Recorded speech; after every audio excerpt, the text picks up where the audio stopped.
ख्रिस्ता सर्वांना सलाम. आज प्रभू येशू ख्रिस्तांनी ही सुंदरची सकाळ तुम्हाला आणि मला दिली म्हणून देवबापाला धन्यवाद करू. आज आपण छोटंसं वचन बघू.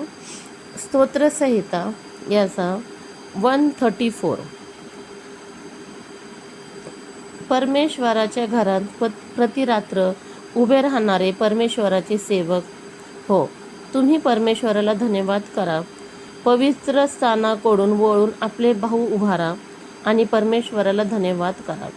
आकाश व पृथ्वी याचे निर्माण करता परमेश्वर सियोनातून तुम्हाला आशीर्वाद देव.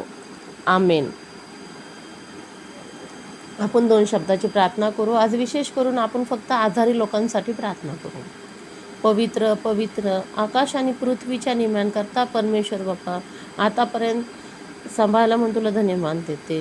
विशेष करून पिता परमेश्वर, आज आजारांसाठी मी मागते पिता परमेश्वर बाप्पा. हो पिता परमेश्वर बाप्पा, आज कितीक लोक आजारी आहेत पिता परमेश्वर बाप्पा. घाटीमध्ये आजारी आहेत, कृपामयमध्ये आजारी आहेत पिता परमेश्वर बाप्पा. कॅन्सर हॉस्पिटल मी तुझ्या हातामध्ये सोपवते. हो पिता परमेश्वर बाप्पा, आज संपूर्ण देश मी तुझ्या हातामध्ये सोपवते, ज्याच्यामध्ये पिता परमेश्वर बाप्पा नाना प्रकारचे आजार आहेत. सगळे आजारी पेशंट तुझ्या हातामध्ये सोपवते आणि सर्वांना तुझ्या रक्ताळ्या हाताने स्पर्श कर. त्यांना डॉक्टरांची गरज नसताना त्यांना फक्त तुझ्या रक्ताळ्या हाताचा स्पर्श आहे. हो पिता परमेश्वर बाप्पा, त्यांना आरोग्य दिलं म्हणून तुला धन्यवाद देते. येशूच्या नावाने मागितलं म्हणून तू आहे. आमेन.